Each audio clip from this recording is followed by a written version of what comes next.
మన కార్యక్రమాలు యథావిధిగా చేసుకుంటున్నామంటే దానికి కారణం మన అందరి కోసం మన దేశ సరిహద్దుల్లో కాపలా కాస్తున్న మన జవాన్ల త్యాగ ఫలం.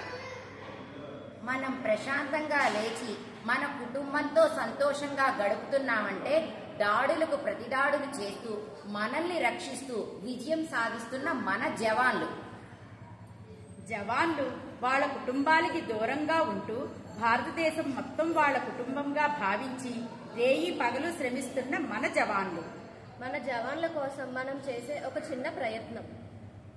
మా అమ్మగారు మన వాళ్ళు దూరంగా ఉన్నప్పుడు వాళ్ళ యోగక్షేమాల కోసం మనం సుఖినో భవంతు అని వాళ్ళని తలుచుకొని 40 టైమ్స్ అంటే మంచి జరుగుతుందని చెప్పింది. మన కోసం పోరాడుతున్న మన జవాన్లు కూడా మన కుటుంబంలో వాళ్ళ మనుషులుగా భావిస్తూ వాళ్ళ కోసం మా పెనుగొండ వాసవి మహిళలం చేసిన చిన్న ప్రయత్నం.